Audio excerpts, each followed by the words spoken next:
আসসালামু আলাইকুম। আজ আমি একটা রুগী ফলো আপ দেখাচ্ছি।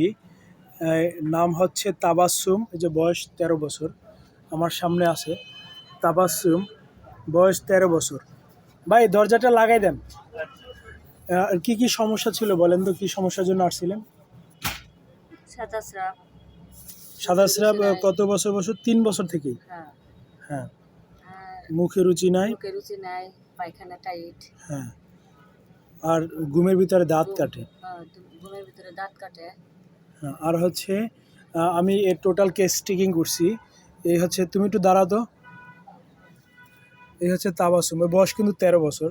এখানে একটা অবজারভেশনের ব্যাপার আছে যে ওর বয়স 13 বছর, কিন্তু এই হচ্ছে ওর চেহারা গঠন।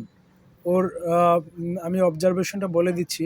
স্বাভাবিক যে গ্রোথ শরীরের, ওর গ্রোথটা নাই। বসো। ওর একটা, আমরা জানি একটা আমাদের সমাজে বাস্তবতার লাগে একটা মেয়ে 9 বছর পরেই তার একটা পরিবর্তন আসে। মেয়েলি যে পরিবর্তন, যে আমরা মেডিকেলে ভাষায় বলি, তার ব্রেস্ট ডেভেলপমেন্ট হয়, তার মানসিক একটা পরিবর্তন আসে, তার 9, 10 বা 11 বছরে মেনস্ট্রুয়েশনটা শুরু হয়, সাইকেলটা শুরু হয়, এবং সব দিকে একটা পরিবর্তন আসে। কিন্তু ওর কিন্তু কোনো পরিবর্তন হয় নাই। ওর যে ডেভেলপমেন্টটা সেটা নাই বললেই চলে। এবং ওর সাদা স্রাবটা হয় 3 বছর থেকেই, অর্থাৎ প্রায় 10 বছর যাবত ওর সাদা স্রাব হচ্ছে। এজন্য কি আপনি কোনো ট্রিটমেন্ট নিয়েছিলেন? না। কোনো ট্রিটমেন্ট নেন না। আমার কাছে আপনি আসছেন, 2বার ওষুধ নিয়েছেন, 2 মাস। এখন ওষুধ নেওয়ার পরে ওর সাদা স্রাব কি আগের চেয়ে কমছে না বাড়ছে? কমেছে। কমছে। পাশাপাশি ওর আমি একটা টোটাল কেস টেকিং করছি। এই যে ওর হচ্ছে লিউকোরিয়া 3 বছর যাবৎ, আর পায়খানা কষা 2-3 দিন পর পর। আগে তোমার পায়খানা হইতো, এখন কীরকম হয়? প্রতিদিন হয়। যে পায়খানা কষাটাও ভালো হয়ে গেছে। আর ঘুমের ভিতরে দাঁত কাটতো, সেটা এখনও কাটে না। আর ঘুম অনেক কম ছিল। ও আরেকটা ব্যাড হ্যাবিট আছে, ও হচ্ছে মোবাইল টিপে, সারাদিন মোবাইল দেখে নাকি? এটাই তো, মোবাইল নিয়ে সারাদিন থাকে। এরপর আর মোবাইল দেখবা তুমি, আমি কিন্তু তোমার এটা রেকর্ড রাখতেছি, ঠিক আছে? এরপর যদি তুমি মোবাইল দেখো, সেটাও কিন্তু আমি এরপরে আবার জিজ্ঞাসা করব। আর তুমি যদি এবার মোবাইল দেখো, তাহলে তোমার ব্যাপারে আমি কিন্তু ব্যবস্থা নেব, বুঝছো? তোমার এখন মোবাইল দেওয়া ঠিক না। তোমার এখন কাজ কি বলো তো? তোমার কাজ কি? লেখাপড়া করা, আর কি? খাওয়া দাওয়া করা, আর কি? ঘরের কাজ কাম করা, আব্বু আম্মুর সহযোগিতা করা, নাকি? এটা হচ্ছে। আর খেলাধুলা করবা, খেলবা, দৌড়েবা, এটা তোমার কাজ। কিন্তু মোবাইল দেখা কিন্তু তোমার কাজ না। তুমি যদি মোবাইল দেখতে থাকো, তোমার কিন্তু চোখের সমস্যা হবে, তোমার ব্রেনের সমস্যা হবে, তোমার লাইফটা এলোমেলো হয়ে যাবে। তুমি একটা সুন্দর জীবন চাও না?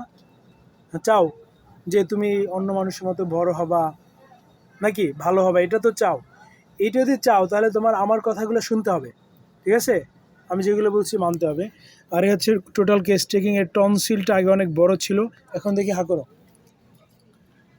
আর একটু জাগা মুখটা, জিহ্বা বড় করো, লম্বা বাইরে বের করো, বাইরে আরও বের করো। ওই যে টনসিলটা আগের চেয়ে অনেকটা কমে গেছে, দেখা যায়। শরীরে প্রচুর ঘাম হইতো, এখন কি ঘাম আগের চেয়ে বেশি না কম? ঘাম আগের চেয়ে কমছে, পিপাসা কম। এরপরে বেশি করে পানি খাবা, ঠিক আছে? আর তোমার বাম সাইডে পেটে একটা ব্যথা ছিল, দাঁড়াও তো। ব্যথা হয়তো কোন জায়গায়? হ্যাঁ, এখানে। এখন কি ব্যথা হয়? আগের চেয়ে কমছে না বাড়ছে? ব্যথা আগের চেয়ে কমে গেছে। আর ফ্যামিলি হিস্ট্রিতে আলসার ছিল, কফ ছিল, লিউকোরিয়া ছিল। এই সমস্যাগুলা কেস টেকিং করে আমি তাকে ওষুধ দিছি। এখন আপনার মেয়ে তো আগের চেয়ে ভালো আছে।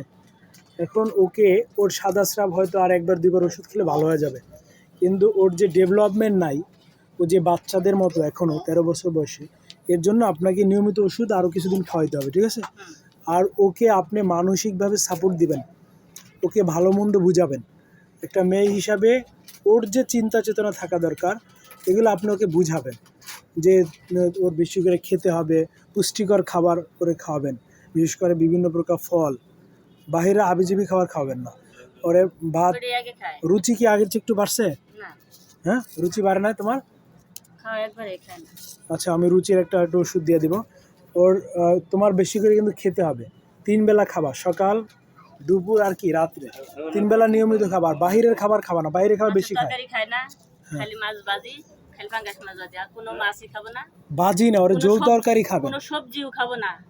আমি আপনাকে বলি খাবারের চাট, খাবারের চাট, জল তরকারি খাবানোর পরে খাবা, এই যে আমি কিন্তু তোমার রেকর্ড রাখতেছি, খাইবা তো? ওরে আপনি, আমি বলি দেশি মাছ যেমন টাকি মাছ, শোল মাছ এবং নদীর যে মাছগুলা, এগুলাও খাবে এরপর থেকে, আমার বলবেন, না খাইলে আমার বলবেন, এগুলা খাওয়াবেন, জল তরকারি খাওয়াবেন, আর ফল বেশি করে খাবে, দেশি যে ফলগুলো আছে এগুলা, আর শাক সবজি এগুলা বেশি খাবে, ঠিক আছে? মনে থাকবে, শাক খাইতে হবে।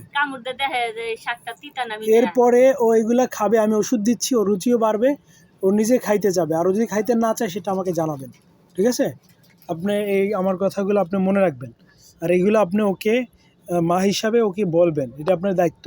তারপর যদি না শুনি সেটা আমাকে জানায়, ঠিক আছে? আর ওর লাইফের পরিবর্তনের জন্য, যেমন ওর একটা মেয়েলি যে একটা ফেস, সেটা আনার জন্য আপনাকে এই কথাগুলো মানতে হবে, আর ওষুধ নিয়মিত খাওয়াতে হবে। ওষুধ যেন 1 মাসের ওষুধ 1 মাসই খায়, 1 মাসের ওষুধ 2 মাস খাইলে কিন্তু হবে না। আমার কথা বুঝতে পারছেন? তাহলে এই তাবাসসুমের যে প্রবলেমগুলা হচ্ছে ফিমেল জেনিটালিয়া ডেভেলপমেন্টের যে লেস অভাব, এবং ওর যে অনেকগুলো সমস্যা 2 মাসের ওষুধেই কেটে গেছে, সাদা স্রাবটা অনেকটা কমে গেছে। এই রুগীর আমি পরবর্তী ফলো আপ দেখাবো। হোমিওপ্যাথিক ট্রিটমেন্টে ওর সকল সমস্যাই সম্পূর্ণ দূর হবে। ওর যে এখন যে চেহারা দেখছেন, এই চেহারা কিছুদিনের ভিতরে একটা পরিবর্তন আসবে, সেটা আমি দেখাবো। কারণ হোমিওপ্যাথিক ওষুধে আমার অভিজ্ঞতায় এই ধরনের রুগীগুলো খুব দ্রুত ডেভেলপমেন্ট হয় এবং পরিবর্তন আসে। আমি সেটা পরবর্তীতে দেখাবো। আর ওর আমি ওষুধ সিলেকশন করছি পালসিটিলা, সেটা এখন চলছে। তুমি ওষুধ নিয়ম মতো খাবা তো? আর আমি যে কথাগুলো বলছি, খাদ্য খাবার নিয়মিত খাবা, ফোন আর দেখবা না, রাত্রে 9টার ভিতরে ঘুমিয়ে যাবা, ঠিক আছে? এবং তুমি খেলাধুলা করবা, খাওয়া দাওয়া করবা, আর ঘরের কাজ করবা, লেখাপড়া করবা, ঠিক আছে? ফোন কিন্তু একদম ধরা যাবে না। ধন্যবাদ।